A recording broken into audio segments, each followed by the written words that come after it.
Good morning. Good afternoon. What the hell? How we doing?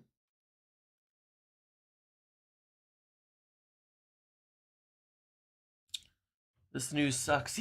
It was definitely a surprise. It was definitely surprise. Big surprise. I mean, yeah, we'll talk about it a bit once everybody kind of gets in here, but damn. But damn, you know? Um Damn. No, I think it is signed. I think it is signed. Well, I guess technically, maybe it's signed club to club, but not fully executed. But yeah, that's oof. We'll talk about it, whether it's a fumble, what it may be, all of that. We'll talk about it.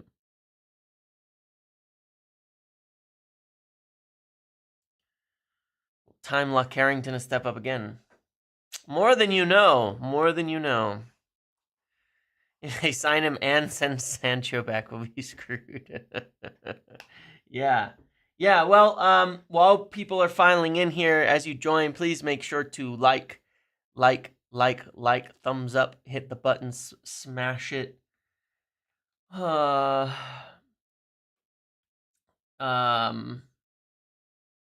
Damn, it looks stormy out behind me, and I think it is. We might be getting some snow today.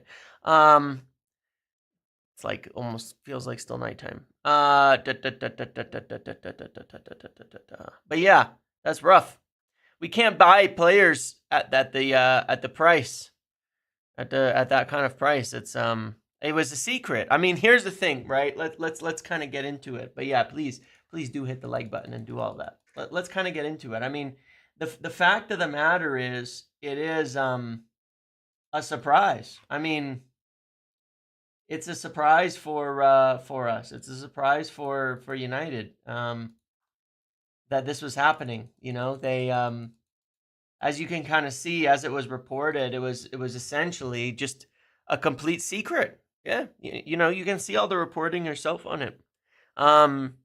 That United were having regular meetings. They felt that they, Ornstein even said they had, that they were had already said their willingness to pay, 45, 50 million in euros for him.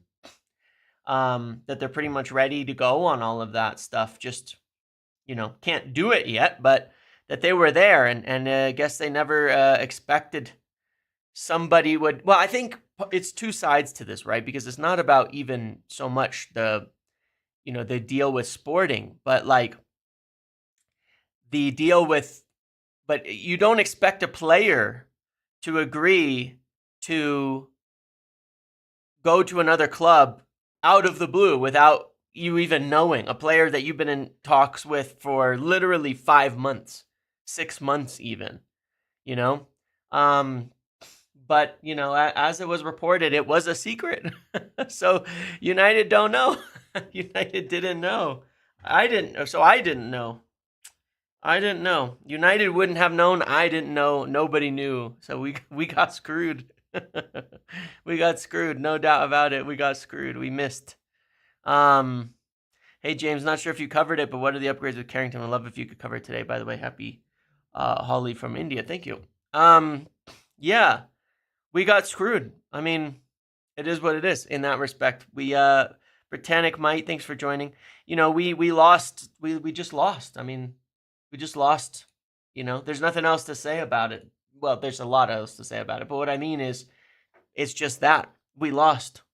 We thought we had him, and they snuck it out from under us, and we wouldn't have known. That being said, okay, from the reporting that's coming out at this point in time, from Portugal, they're saying it's 50 million plus 50 million for that. We wouldn't have done it on those terms. We wouldn't have been able to make a deal like that. And then the extra year at Sporting, and then an 8-year total contract. So that means he's getting the Chelsea wages while he's going to be there for another year. I mean, you got to respect Chelsea for being as nuts as they are on the deals that they offer. You got to respect them for that, to be as nuts as they are for the deals that they do offer, because it's certainly, they're just signing every young player possible. Like, damn, that's just wild. Like, it is what it is. I mean, sure, it's ambitious. We can't do that, though. We can't do that, We can't be competitive in that space.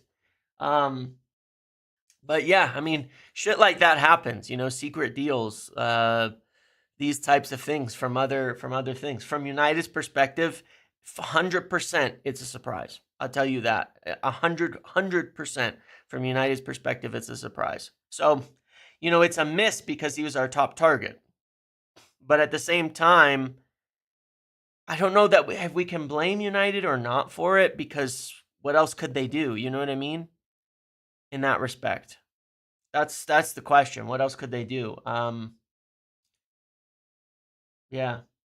I mean, it's still a miss, obviously, but it's also like we can't match those terms. So if he made that call, then he made that call, It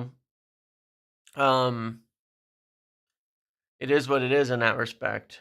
I think it's a bad move from him. Yeah, and I the guy that I did the interview with, the Sporting fan, thinks it's a terrible move for him too. So, career wise, I don't know, man. Chelsea is just But yeah, look, from United's perspective, they would have been as surprised as all of us. That's the thing. Unfortunately, we all thought we had it. We all thought we had it lined up. So I guess that leads us to what next? What do we do next on that? Because look, I'm not gonna isn't that logical that they potentially not, Barry? When you take something like this, what's possible is you go and you say, look, we know a lot of clubs want this player. You get in a room with them, you make your offer, and you tell them you got to accept this or we're not going to make this deal because we don't want to be competing with other people. Or you make an unmatchable offer, like an 8-year contract and 50 plus 50. That is an unmatchable offer, and we wouldn't have had a chance to match it at all. Something like that. But yeah, look, we got blitzkrieged. It is what it is. Ronnie Dodge, glad we got Diego Leon before Chelsea sniffing. Exactly. And Patrick Dorgu, we got some deals done. Crazy stuff, though. It is crazy stuff, though. We have FFP. We do have PSR issues. Like, we can't do that now. We just can't. We can't do that kind of deal.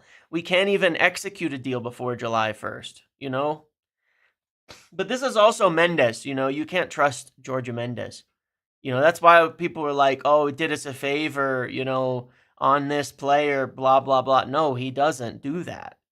He just, it's just,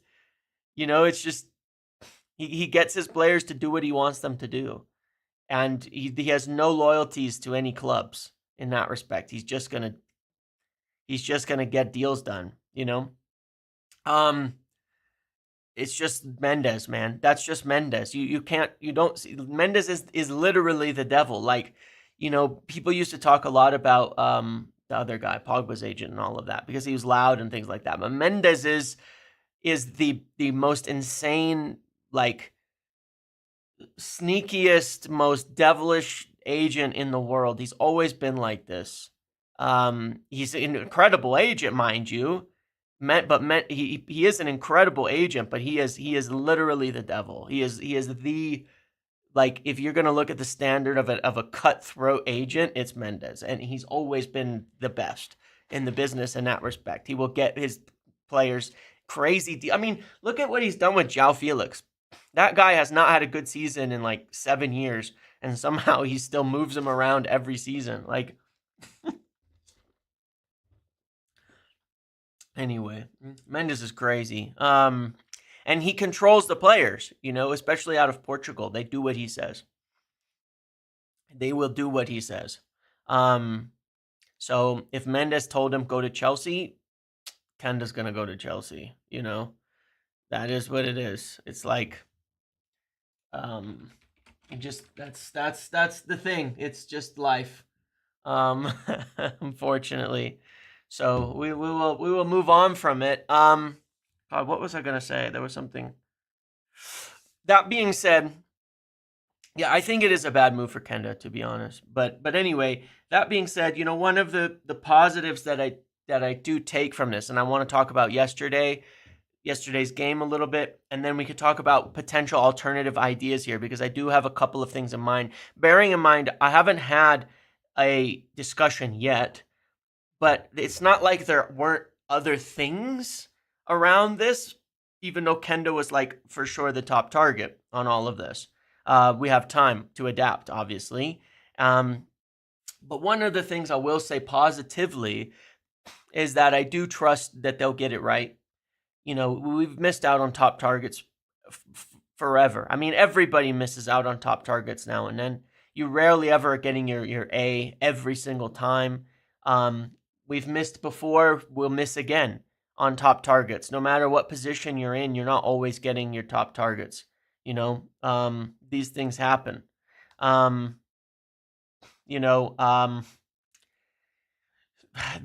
will miss on top targets, but that's why you always have to have a good team, and the good thing about signing young players, we missed out on Ronaldinho when Sir Alex was here. Exactly. We've missed out on bigger players in the past, and we've moved on, and we've done that plenty of time. And I'm not going to talk about like a bunch of different names and things. We'll talk about some things there, but we have missed out on top players before.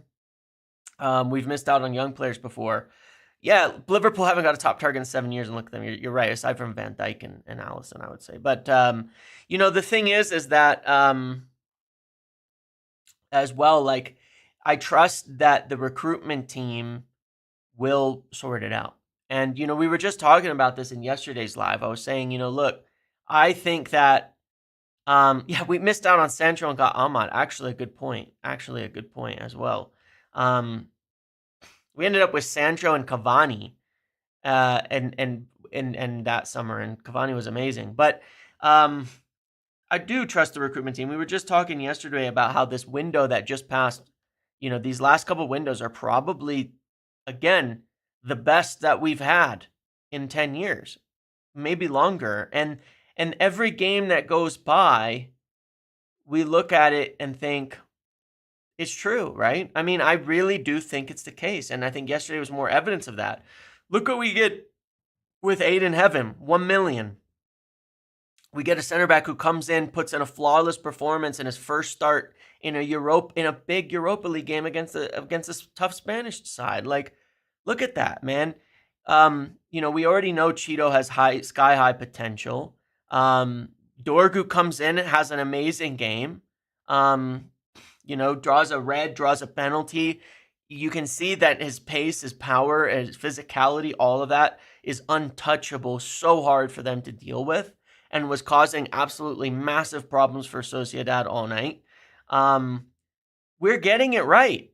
We are getting it right. Lenny Yoro, obviously, De Ligt, Mazraoui, Ugarte, Xerxes was one of the greatest. Not greatest. I'm saying that was one of the most fun performances I've seen.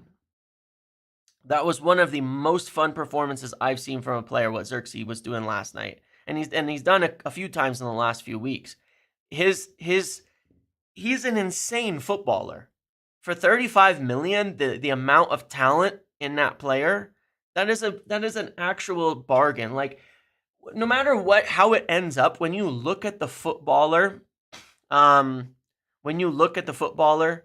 that is Xerxes, that is a hell of a footballer. Just an absolutely insane talent. What he was doing was just unbelievable. There's nobody else in our team who has that skill set.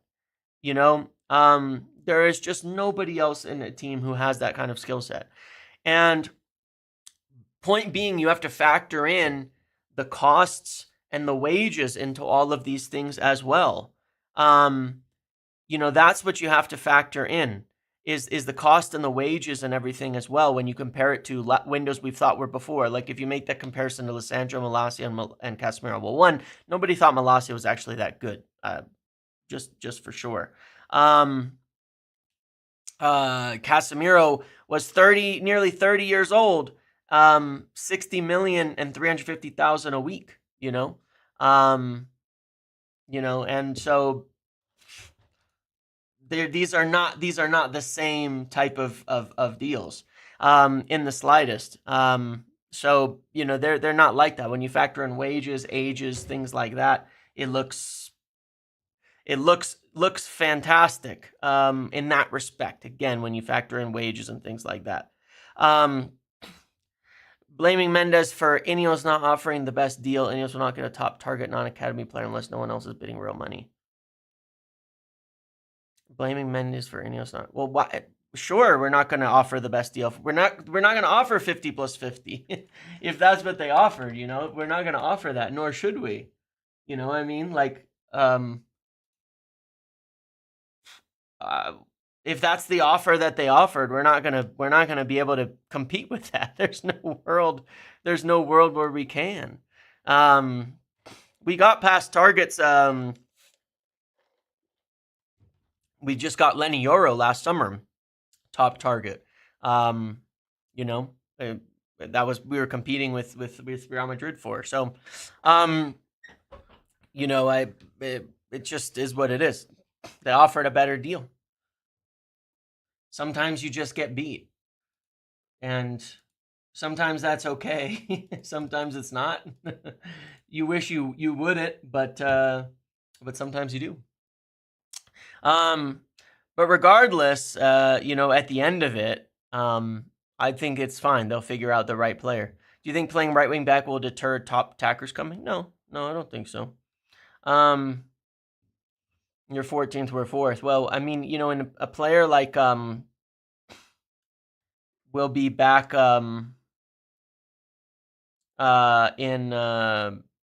like he's coming in another season later, so I don't think league position even matters, because next season you don't know where Chelsea will finish, and you don't know where we'll finish. So it's I don't think league position matters on it. Can we pretend to know? It's just what's being reported. It says 50 plus 50 from Portugal, from a good paper for Portugal. That's what we have for now. If we don't, if it was just 50 million, fine. It's still an 8-year contract, and they still beat us to it one way or another, for whatever reason. At least happening in March, they've got plenty of time to find an alternative, really an upgrade on Dallo. Yeah, agreed. But look, it's up to them. They've got to find a better target now, an alternative plan. That's what has to happen, because it was a definite miss in that respect. They thought that they would get it, and they didn't. So they'll have to find a different target, and adapt. So we will find out. In the end, we will see what happens. I don't think Frimpong will be the guy, because he doesn't fit in that kind of versatile thing. Like, Frimpong is purely a right wing back. You know what I'm saying? Frimpong's a right wing back. He cannot play in a back four in the Premier League. He cannot play in the back four in the Premier League. And he cannot play as a winger. He's not either. He is literally just a right wing back in a back three. So I don't believe that he's versatile enough for us to want to get him. He is, especially for the Premier League. He's just not the right fit. I don't believe United will go for him, in that respect. I don't believe that they will. No, he is absolutely not physical enough to play in a back four in the Premier League in the slightest. Not even close. But if you look at what we've looked at in the past, you can take, say,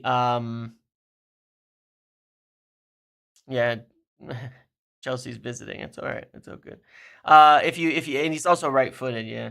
You take the other. I mean, another name that was a genuine alternative in this position is still Tyler Dibling, who Wilcox obviously knows very well from Sporting Southampton. You know, and at the end of it, is Southampton are going down. There's just no way that they're going to ask for 55 million for Dibling at the end of it. You know, that price that's there. There's no way a team getting relegated is asking for 55 million. You know, for a young player like that. If you can get Dibling for, you know, in the 30 to 35 million range, then I think that it's something that you can get done. You know, that is definitely possible. So I think that's one to keep an eye on for sure, because they were still very interested in that. But at the same time, you know, he's also one where you could play, like, nobody's going to pay it. Nobody's going to pay that kind of money. But at the same time, he's one where he could play up in the 10, and Ahmad could play at right wing back. You know, you can do that. I mean, the other factor here is obvious. Yeah, he's going into the final year of his contract as well. The other factor here is, again, that Ahmad can play right wing back well. You know, Ahmad can play right wing back well. Well, Chelsea just bought Kenda, and look,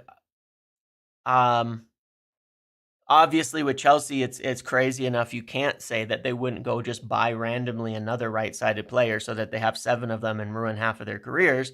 But I don't think that they will. I don't think that they will. I think that was I think that was posturing in January, that 55 million price. But I don't think anyone's going to pay that kind of money. And I think he'll end up going for around 25 to 30 end of the day. And you know, he can be a right 10. And he can be a right 10, and Ahmad can be a right wing back, all of that. You know, that'll work. I understand that on Lavia, but how many years were left on his contract? And is Chelsea there to just throw stupid money at players? That hasn't worked out. I mean, Lavia hasn't even worked. He's been injured the whole time. So it's an example of something that will never happen again, you know? So, you know, again, you can reference old transfers that are done, but when they haven't worked, then it's not going to be something that is repeated. But there are a few different plans. There's someone like Dibling that could be on for right wing back. Ahmad can move to right wing back, and then you can go for one of the forwards that we've talked about. You know, you still have other forwards. You still have, you know, all these other ones that we're talking about that matter. You know, that all the other names that we've been linked with, all the other ones that we've looked at. You know, all the other ones that we've discussed, the Riggs, the Nene Dorgelis's, the Mastantuonus, you know, then if you're going for more ready-made players like Mbumo, you know, there's all of these other players that are possible for the 10 to move Ahmad to the right wing back position. You know, that is also a possibility. We don't know what they're going to do yet, because, you know, yeah, I mean, we just don't know what they're gonna do yet at this time, because it's a change. You know what I'm saying? Like, because it's a change, we just don't know what they're gonna do, but we might. But they could move Ahmad there and get a 10, or they could go for another right wing back and find a new name. We don't know yet, because it certainly wasn't in the plans. But these are some of the options that we could look at. Yeah, I've seen a lot of talk of Roger Fernandez, but I'm still not positive on the links. Obviously, you know, when you look at Roger, he's, you know, I think he got linked a little bit ago, and since then people have gone kind of nuts on it. He's 5'7", He's a good player, mind you, but I don't genuinely know that we're interested. I just don't know. He's similar to Kenda in a lot of ways. Let's just put it that way. That's all. I don't know nearly much about him. He's a pretty similar player to Kenda, but you know, we don't know. I don't know much about him. We don't really have serious links. You know, we really don't have serious links to him at all. So we'll see. I don't know enough about him. But you know, we are obviously looking at a lot of young players in general to go for. So maybe we'll find somebody else. Maybe we'll find somebody else, or maybe we'll just shift Ahmad over there and go for our main targets. Maybe we'll use youth. You know, we have Mentato and Kamasan coming through at the youth ranks, and maybe we'll see some of them by the end of the season. You know, to come into the team, into the first team, especially in the Premier League. We'll see. Maybe we will. We'll see Mentato and Kamasan come through there because they're good players. They're really good players. They're really good young players. And they could be ready for the future. They're not even that far off the age of a Kenda or, you know, something like that. So perhaps they'll be ready to play in there, and you can get. I think there's three possibilities here, right? There's three possibilities here. Let's say we don't win Europa League. Let's say we don't win Europa League. I think there's three possibilities that could happen. Let's look at it like on this basis. Let's say we don't. One possibility is you do something like this. You send Ahmad over here, and on the bench you start getting the youth behind him. It's not gonna let me, so I'm just gonna do this and change the name. Like, this is one possibility. Obviously, you'd still technically have Dallo, is you do something like this, right? This is one possibility, and then you sign your 10s. You know, you go sign your forwards over here. I don't know what you do, but hey, maybe you go and spend some money and you do something like, you know, now you're just going to change your strategy and you get someone like Nico Williams. You get someone like Nico Williams who they really liked before as a winger coming in. And you put Bruno on the right as a 10. You put Ahmad out there. You get Nico Williams on here. Then you just spend bigger on a forward. I'm just saying, that's one possibility. You shift the money you were going to spend on Kenda to a forward. And you don't buy that right wing back. You use the young players and Ahmad out there. And you get another young forward. Now I'm sticking with, in this example, young players. Okay? You know, for something like that. All right? So let's say you do something like that. That's a possibility. That's potentially one route to go. What's another way we could go? Another way we could go is, you know, getting a different target, like a Tyler Dibling, you know, to play out here, using the youth, using the young players and such behind him, as well as Ahmad, who can play with him there. Doing something like that. Let's just do Ahmad.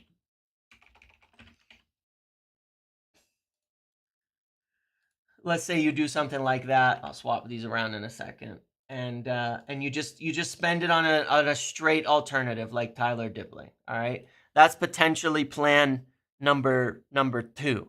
All right, that is potentially plan number 2. Okay, that's plan number 2. You just get a straight alternative in like a Tyler Dibling, or you know, again, I don't really know how real the links to Roger Fernandez are yet, but let's say you do something like this.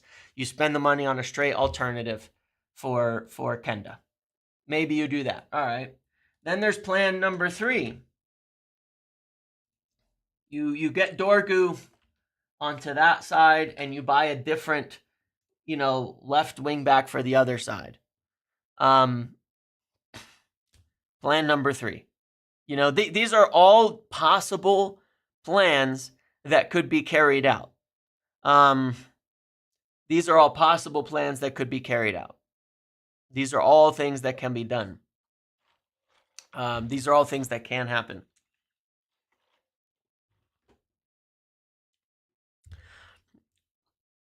Don't want two defenders at wing back. Understandable. But I think Aït-Nouri is quite an attacking player. Frimpong doesn't fit. He wanted a left footer. You gotta just let it go. Frimpong isn't the target that he wanted. We've been linked to him for years. We haven't got him. He wanted a left footer. So I'm sticking with the left footer at this point in time. He wants his right wing back to invert. Let's leave it at that. If he wants that, then I suspect we will do that. You know? Otherwise, what's the point? That's what I would suspect. He wants someone to invert on that side. So if we're going to sign somebody, then that's probably what they will be. You think Kenda will be, or Dibbling will be the top target with Ahmad? It could well be. It could well be. Could well be.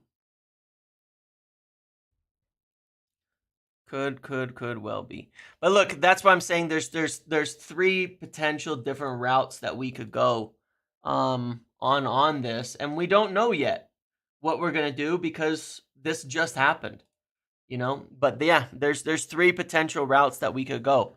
Sign a straight alternative, move Ahmad there and sign a bigger, you know, spend more on the 10s, you know, get a couple of players in, or move Dorgu and get a left wing back. It's one or, you know, it's one of those three things.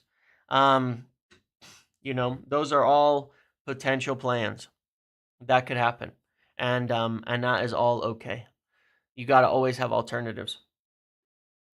Maybe it's Dibblesworth. Maybe. So we'll see where they go from here. We don't know.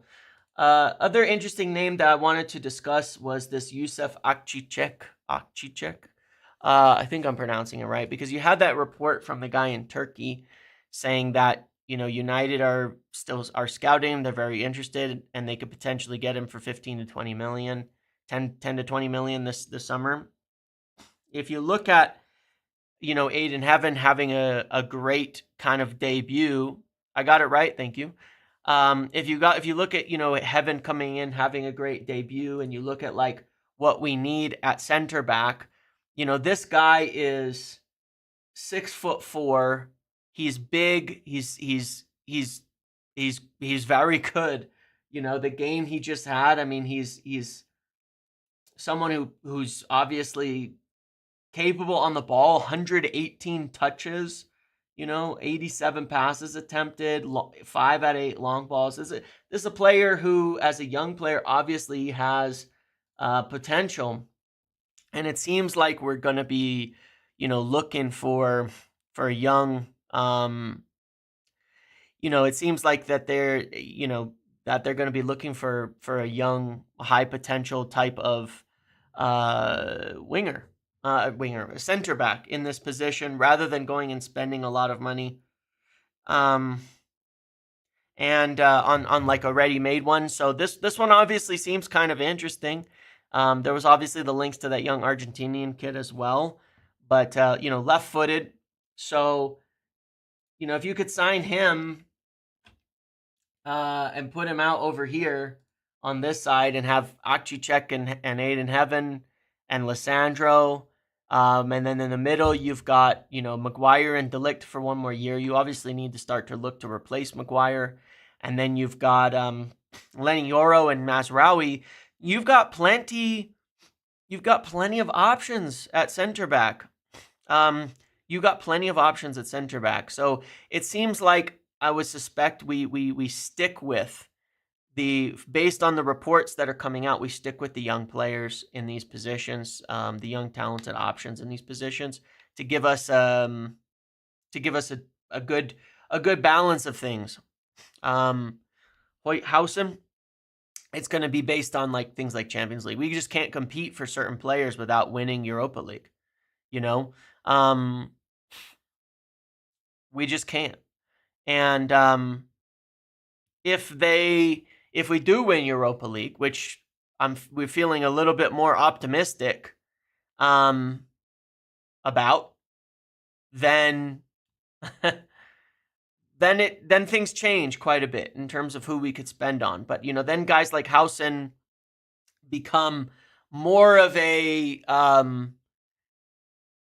become more of an option, because then we can actually compete for some of these players. But we're still going to be looking at young players. That's the important thing to note. Yeah, that is the important thing to note.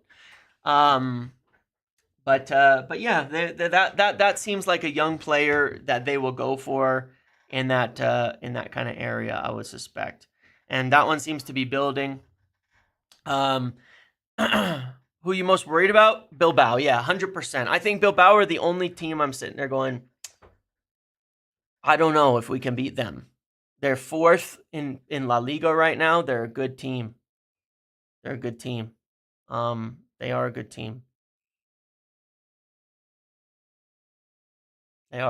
good team. Nico Williams, obviously, plays there. Now, there's a reason I mentioned Nico Williams, and there's another player that someone reminded me of this morning in Discord, which was Nusa at Leipzig. Now, I'm not saying that we should get him or we will get him, but there are players out there like that we have been very, very interested in the past, that we didn't get. And the way I kind of look at it is, if we do adapt, and we last season we really did like Olise and Nico Williams. We really liked Olise and Nico Williams, and we didn't get either of them. We can't get Olise, but I am looking at it and saying we do still need a winger. We do still need a winger, don't we? I mean, and now I'm saying, all right, well, if we're not gonna spend on that, if we're not gonna spend on that player in Kenda, why couldn't we go for someone like a Nico Williams and move Ahmad out to wingback? Why not? I mean, Nico Williams is a good player, and I had kind of forgotten about him. But it was interesting because I was just thinking about him yesterday watching the Bilbao game before we got this. And yeah, I don't know. It's interesting. He fits the bill. I mean, he's still, his stats are still nutty, on all of his underlines for a winger in La Liga. I mean, he still has just crazy stats. And I wonder, like, jeez, what is that? What is that message? Good Lord. Look,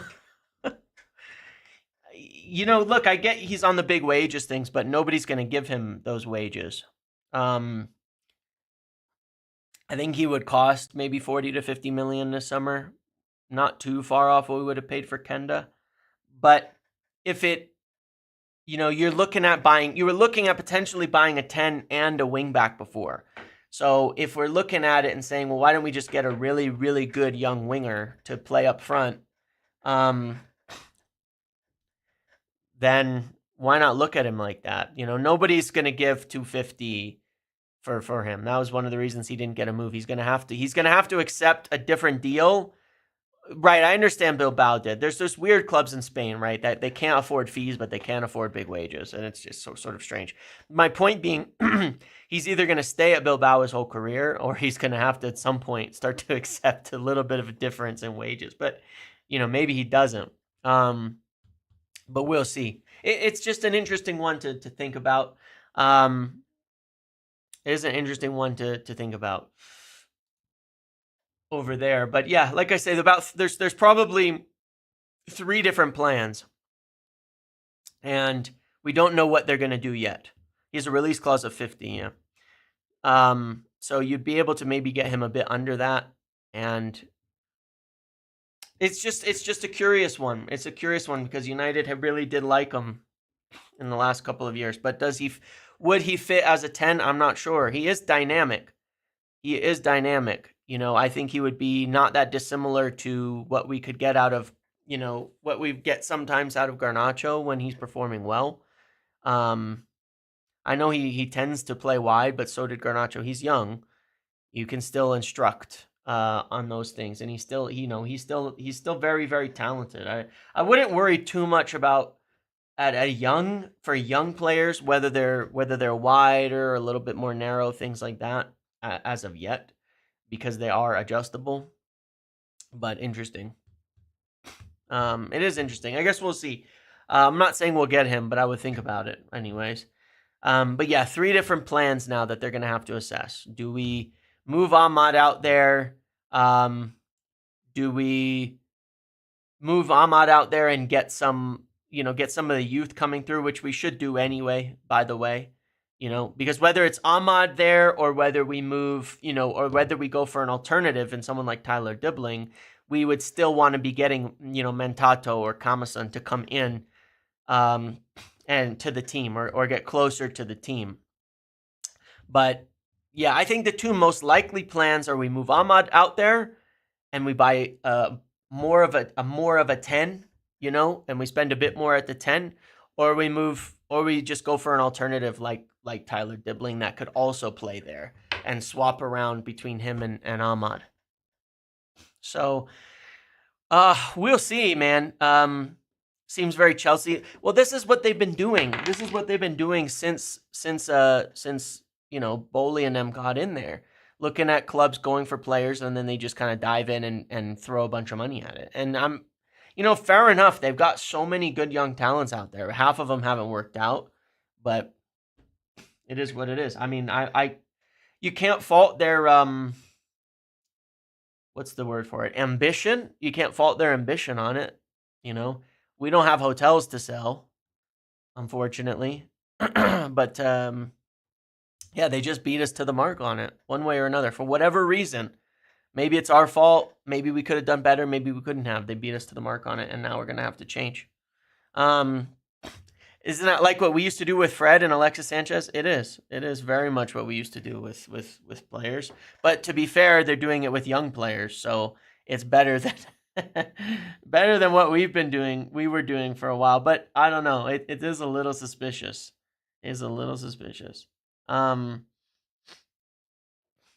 Besides that, Ruben Amorim seems to really, really like Mason Mount.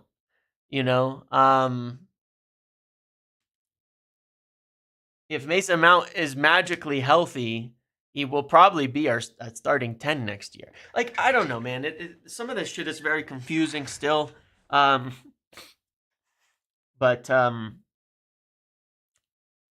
Amorim really likes Mason Mount.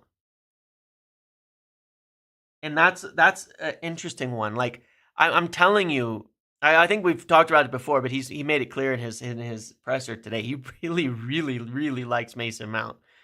Yeah, and most managers do, because he's a super hard worker. He's got great energy about him. All of that. If Mount stayed healthy, you just start Ahmad at right wing back and Mount at right 10, and it's perfect. You're not going to buy players better than that right now. We're not going to get any players who would fit better than that. But to rely on that is kind of crazy. So you still need to buy backups. You still need to buy good young players in there. It is a huge no. Trust me. I understand. It's a massive if. I'm not saying it's going to happen. I'm saying that, like, I get it. But we're still going to have to be getting people. You're still going to have to be getting people. But if you think about it, like, maybe that mirrors the approach. It's confusing now, man. I wish I had the answers, because the Kenda thing made so many things work. You had Kenda, you get young players coming through, you have Ahmad in the 10. That means you can just focus on a striker, and the 10s are probably not even a big deal. Now, I don't know what they're going to do, honestly. I really don't.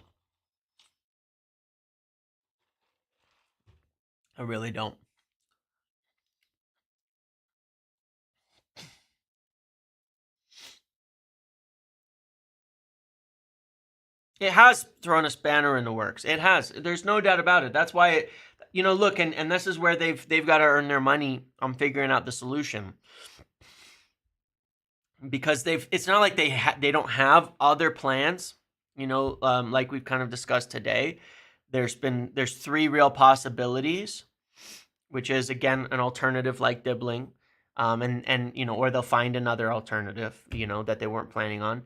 Moving Ahmad there and getting 10s, which we know they have a bunch of, right? They've got Nene Dorgelis, they've got Mastan Tuonu, they've got Chris Rigg, they've got Nipan, they've got, we could even go back to names like Nico Williams, right? So that's one option. That might be the easier option, I'm thinking, because even Dibbling fits into that. I'm thinking, but then you really need Ahmad on that side, and you really need a young player to come through, because then you still only have one senior player. I think the advantage is if you got Kenda, you had Ahmad for coverage over there. But then again, if Diego Leon comes into the team, you technically could have Dorgu be coverage on the right side too. So you would have coverage over there. Just in a pinch.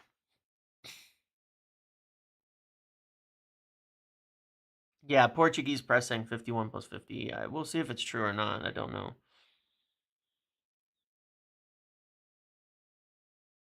Yeah, Leona left back, but then you could put Dorgu on the right you could play Leon on the left, Dorgu on the right for a game. But look, I don't know. I don't know what they're going to do yet, but we do know that they do have backup plans, that they do have all these names that fit a backup plan. Maybe you just buy 2 of the 10s now, right? Like you were going to buy Kenda and Dorgelis. Now you buy Dorgelis and Dibbling. It's the same thing. At the end of the day, it's different players, but the same thing.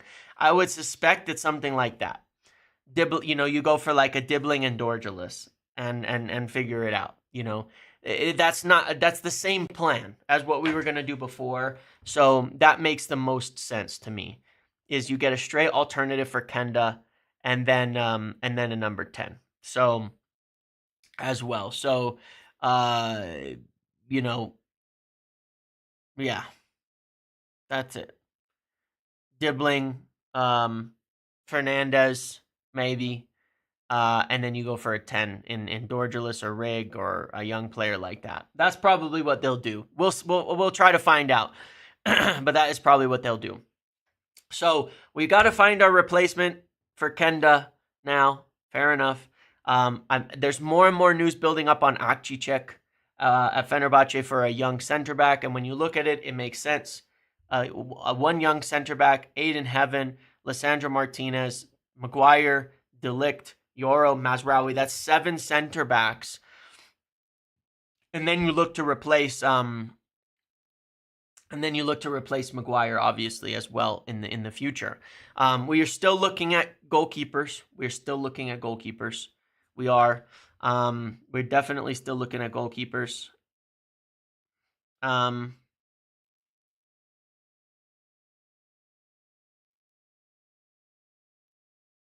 second.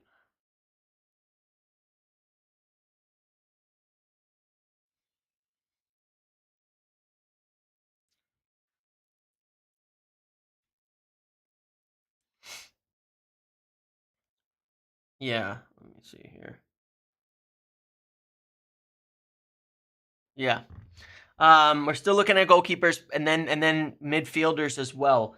You could go for someone like Anton Stack or Hayden Hackney and a striker. Chelsea can sell Gusto to us. And I would, if they don't want Malo Gusto, I would 1,000,000% take him, especially for a right wing back position when he has less defensive duties and he's more about pace, getting up and down the pitch. I would 100% take him, but he's also not left-footed, so I don't think he's what we want. Unfortunately, I would take him. His athleticism is really good, but he's I don't think he's the right guy. I don't think he's the right profile for what Amarim wants, unfortunately, in that respect. I think he really, really, really would prefer a left footer. Yeah. So we'll just have to accept that. It's Dibbling or Fernandez. Yeah, Stack we've been linked with.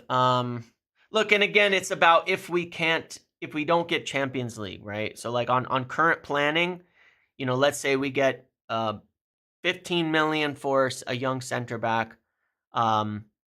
some keeper for 20 million, who can maybe be a number 2 challenge Onana. That's like 30, 35. A midfielder like Hackney or Stack, they're also both only like 20 million. So that's like 55, 60 million. Then you get a 10 in, that's like, young 10 in for maybe 70. You're at 70 million now. A young striker in, and I mean, you could easily get 5-6 more players for 120, 130 million with the kind of names that we're looking at. We very much could. But if we can get Champions League, then we'll probably buy bigger in a couple of those spots, like especially at striker, I would say. But interesting. Interesting stuff.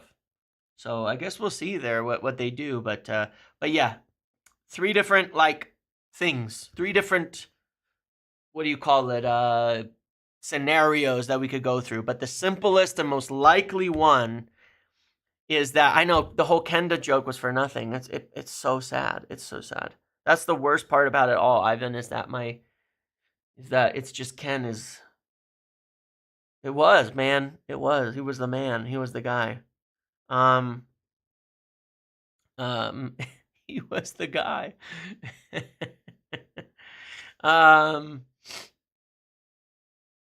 Yeah, the simplest and most likely thing is we just do what we were going to do already.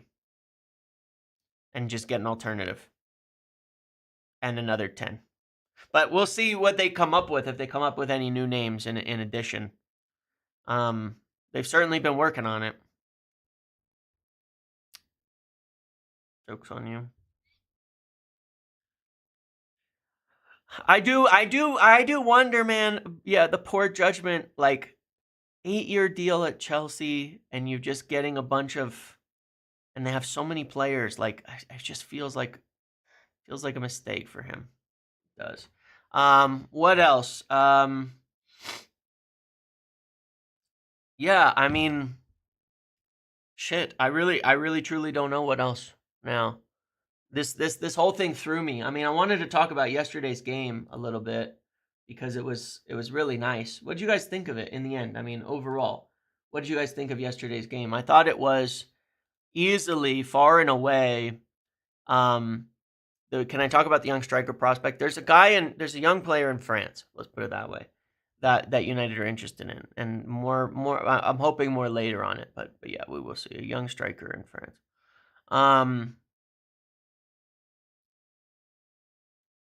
Yeah, I think yesterday was definitely the best game of the season.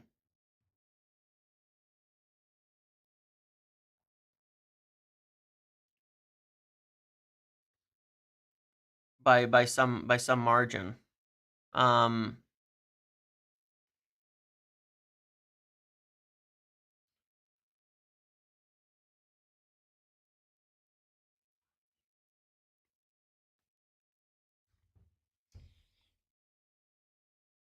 Definitely not Greenwood. Jeez, no.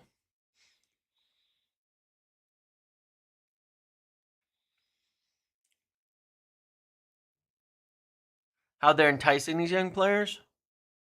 Well, I mean, when you think about it, no, I'm talking about a young striker prospect. It's not Jonathan David. But when you think about it, right, you got a guy who's making 5,000 a week, maybe less in Portugal, and then you say, hey, here's an 8-year contract that's going to pay you 30 million over those 8 years, guaranteed.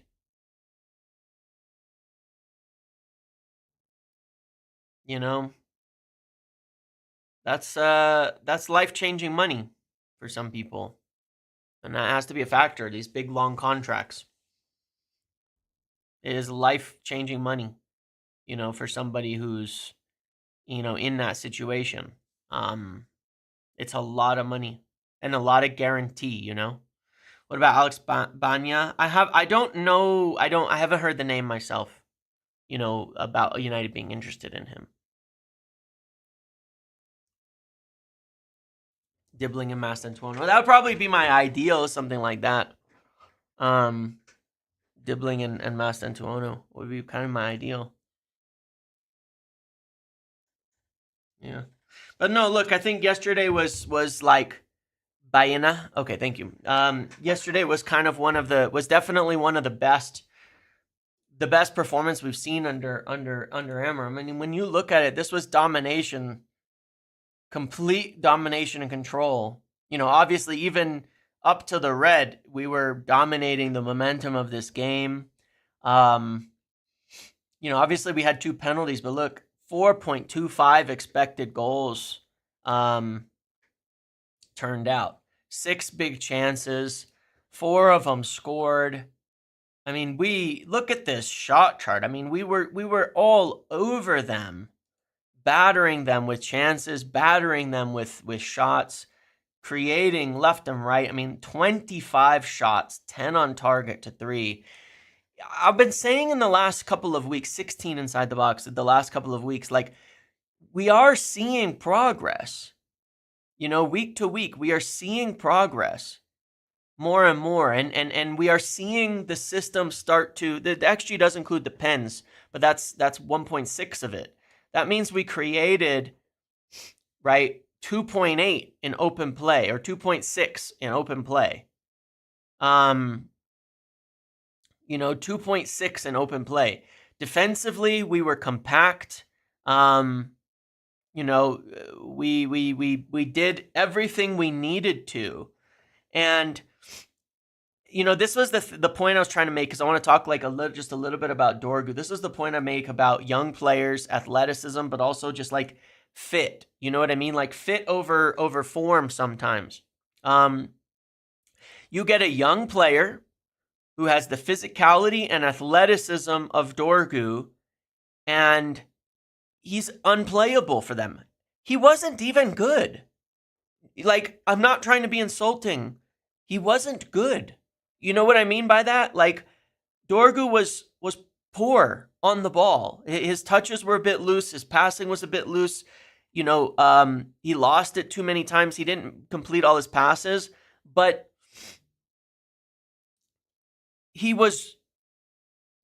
like, simply because he's fit into exactly what we need. Because, and I say effective, right? He wasn't great, but extremely effective. Now, off the ball, he was insane. And that's where the physicality and athleticism come in. Off ball, he was incredible. 9 duels won out of 11, 2 out of 2 in the air. His runs, his pace, his stretching the field, all of the things that he did off the ball created most of the good things that happened. And that's why it's like, when you have a manager like Amram who needs players who get his system, and you get them, look what happens.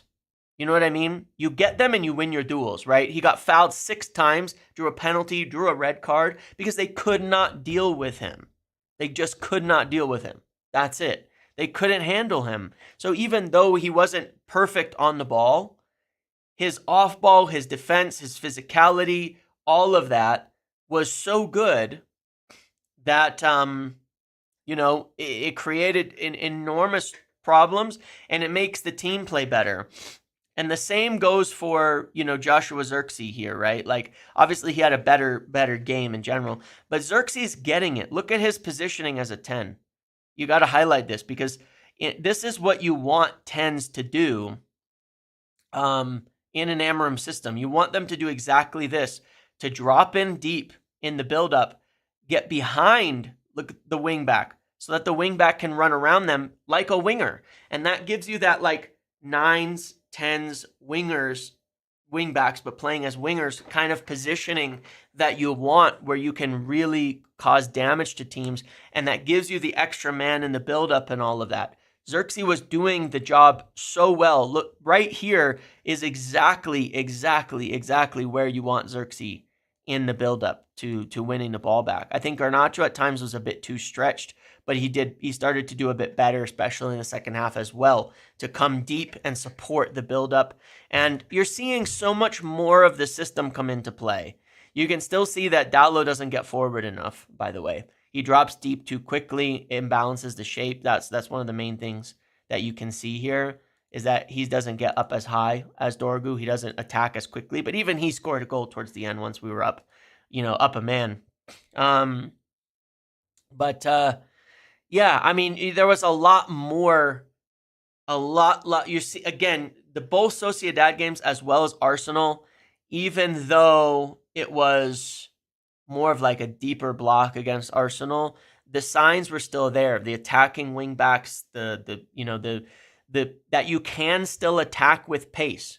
If you noticed that was one of the things I've been trying to say, is that when Amram's team gets better and better, it's not always going to be slow. It's not always going to be, just slow build up, slow attacks like early stage Pep Guardiola at City. It will be fast at times. You will attack with dynamic intensity. You will attack in transition. You will attack quickly. You will do, those big runs from the left, where you have balls getting tossed down in the channels and all of that kind of stuff. Saw Bruno telling Dalot to move forward a couple times. Yes, absolutely. And you're just seeing it more and more and more, and that's what I like.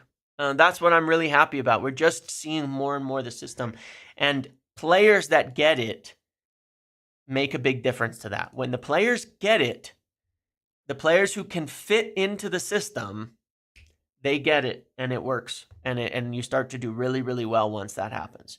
And so we just need more system players. We need more players who fit the system, and that's why I think it's really important that we get the guy in the positions that we're going to buy, that we get the right guy, that's really going to support the system in the way that you want. So we'll see there, but I was really, really, really happy with the game in terms of progress. Is it all the way there? Absolutely not. Absolutely not. Yeah, Alec, 100% agree. It is not like that's why I've been saying a lot of times, I think too many times people are passing judgment on what he wants because of what they're seeing, and that's not it. It is not slow. It is not attacking and all of that. What's happened to Casemiro, James Welma? And Amram said it best. He said when he's not having to go forward and press high, when he can cover smaller spaces, when he's closer to the team, we're defending a little bit deeper, like against Arsenal in Europa. We're defending, it's a slower pace. He's good. He's still not going to cut it when it gets to like the intense games we want to dominate possession. But yeah. Yeah, and I think that it was very good. Amram also got it right, as he said himself, putting Garnacho on the right now. Garnacho is much, much better on the right. He's so much more of a creative player and all of that. So I'm thinking next year, when you look at this team, you're going to put, probably in an ideal world, this is how I see it. Like, let's say you do get, like, just in terms of sensibility, if you don't sell Garnacho, if you keep him on the right and you go buy another wing back like Dibbling, you could swap Dibbling and Ahmad here. It really doesn't particularly matter to me. Let's just stick Dalot, and then we'll write Dalot, Mantato, Kamasan, whatever, right? Then this is kind of how you'd arrange probably the attack to me. And then, obviously Dorgu on this side, with Leon over here. I'm not sure if we have him in the system yet. Probably not. Oh, no, we do. Okay, good. You probably arrange it like this, and that's going to really let you attack. And that's going to let you as well, rotate. But this would be your best four if you stick to the normal plan, and you would have hoped this would have been Kenda, but let's say it's Tibbling and they just buy a similar player, then so be it. But this is kind of how you want to arrange it, basically. And then you need to get a good striker in the team too. But then you have Xerxes to play in here. You have a lot of different options, and then you do have to get at least one or two deeper midfielders. And then you still have Mainu coming in, and I still think his future will be about here. But yeah, it's starting to kind of make sense. It's definitely starting to come together in how we would want to play. You know, and obviously you have flexibility. You could play Bruno and Xerxes together with Ahmad over here, things like that. I mean, this is just one transfer to have the team look like that, which I think is much better as the players are coming through. But yeah, it's definitely still feels like a miss. You know, it still feels bad. I gotta say, missing out on Kenda. I still think Ahmad is better. I think Ahmad might be better at right wing back too, and if he is, fair, then we move him to right wing back and we get a 10. But I think you'd still want to get a right-sided one who could potentially play at you know, at right wing back.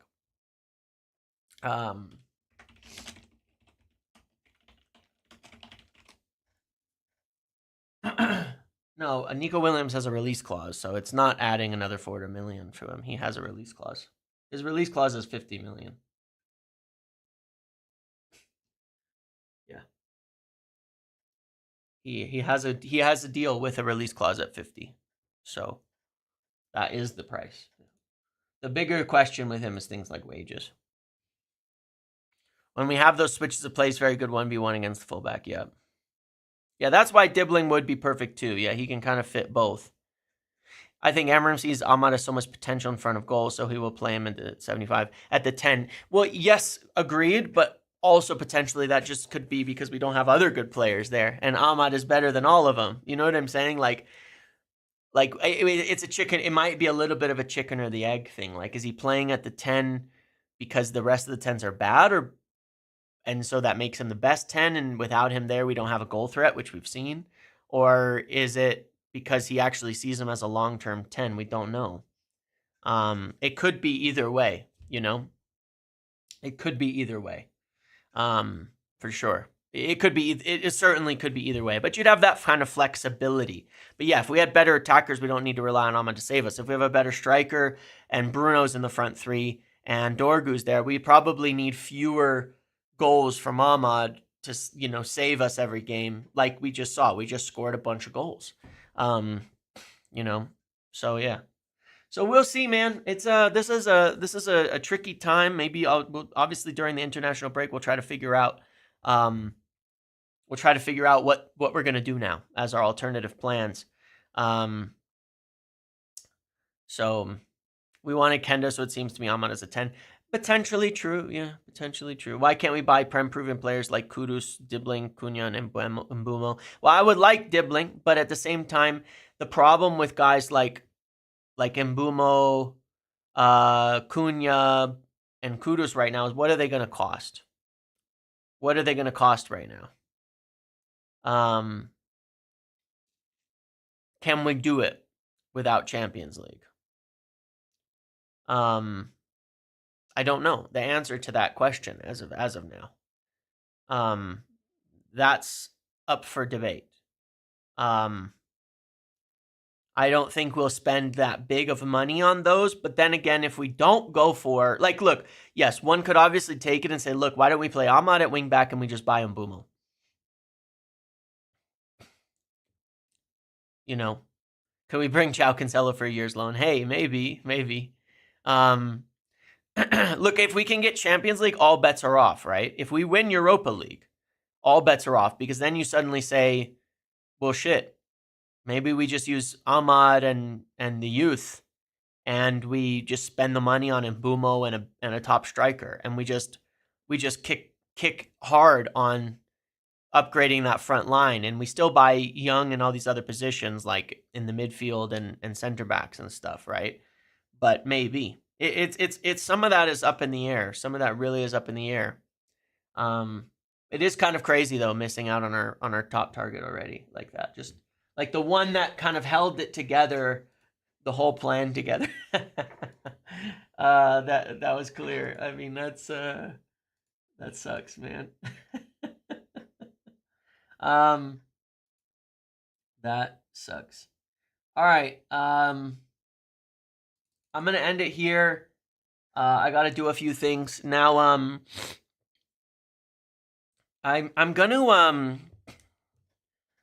going to actually be yeah, I gotta do a couple things. So I'll probably I'll do a video tomorrow morning as well. But I'll try to find out some more stuff. I'll try to find out some more between now and then. See if there's anything I can figure out.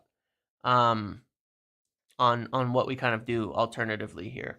I'll get an academy review done during the international break here for sure. We'll get something done there.